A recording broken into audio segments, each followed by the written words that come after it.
I didn't know how to help my son. I had exhausted all avenues that I knew of. My phone calls to caseworkers were being unanswered and not returned. Cody was diagnosed with nonverbal severe autism at the age of 17 months. And he had lots of aggression when he was little, primarily because he couldn't speak. He had no way of communicating. We worked with him. We worked with him using PECs. But at the end of the day, it just wasn't enough. He was not able to verbalize what he needed or what he was feeling on a daily basis, and it just proved to be too much for him. And he was a pretty explosive little boy for many, many years. He just didn't seem happy. And he was struggling, and I could see that. I tried to keep him on a schedule, tried to keep him busy. I would get reports from school that he was very aggressive and they didn't know what to do to handle him, how to handle him. It took me years to get a one-on-one aid.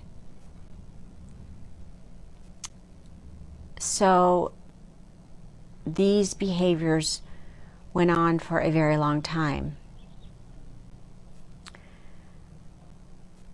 I was becoming very depleted and run down. I was self-medicating at night to get through what I was feeling. I was trying to find help, but there really wasn't much help available. We did have some respite at that time, but oftentimes the respite workers would not come back because the behaviors were too involved. So you see, we have been through some really, really hard times. And if you've been following our page, you see some pretty amazing things and some great things. And there are mostly great things. But we have gone through quite a bit of fire to get to where we are today. I didn't know how to help my son. I had exhausted all avenues that I knew of. My phone calls to caseworkers were being unanswered and not returned. If they did answer my calls, I was told to call 911 and 5150 him. And I didn't think that was the answer.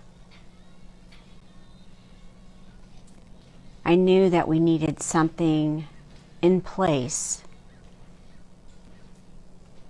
as a family that we could do together to help our son.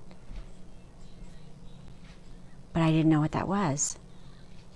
So one morning, we packed up Cody's things and we put him in the car and we drove him to a treatment facility. I had to sign something which I didn't read.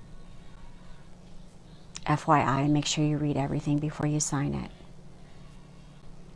I didn't know that I was signing my rights away to my son. They took Cody. Remember, he was nonverbal. The doors shut and we sat in the waiting room for over 3 hours, sobbing. My husband was furious with me. But I didn't know what else to do.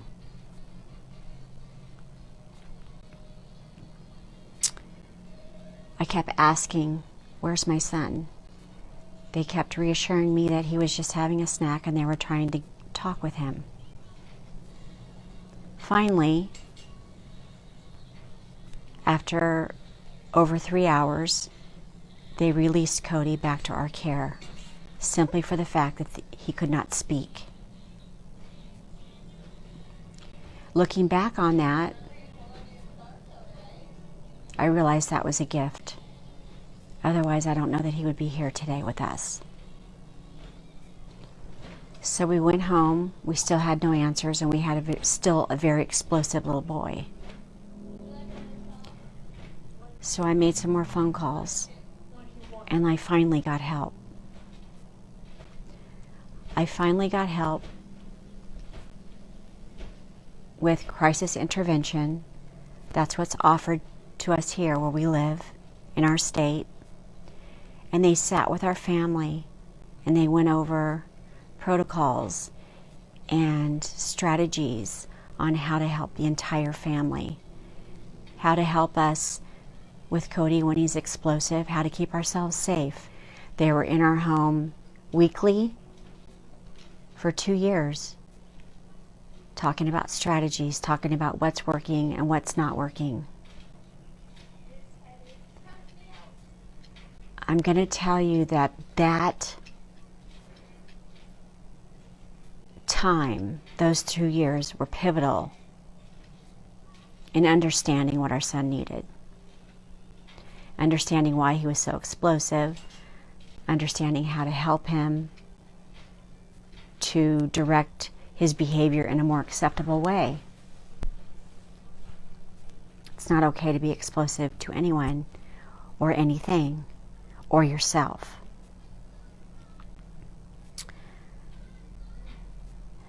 Then we started ABA up once again. We had gone on a break for some time. And we all started implementing all the strategies that we still use today.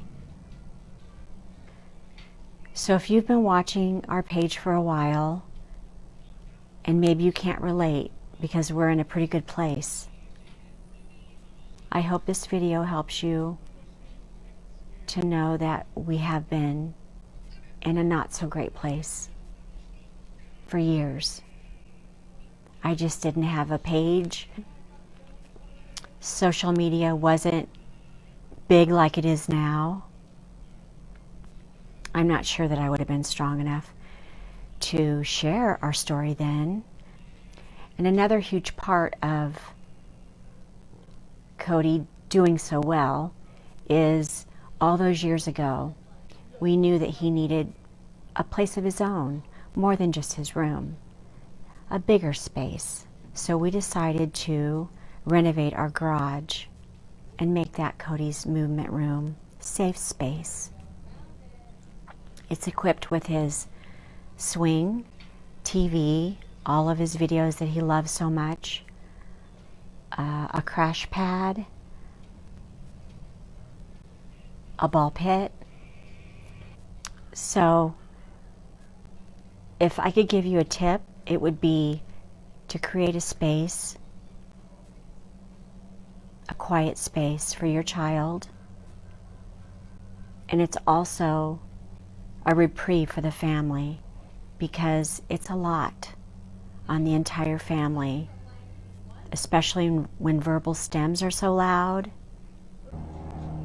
If you're in a bad place and a treatment facility is not an option for you, for some it is, and for some it's a great thing. But if you'd rather try to keep your child in your home, I suggest reaching out. And reach out until somebody answers your call. Create a safe space for your child. I think we did the right thing. I think Cody wants to be home.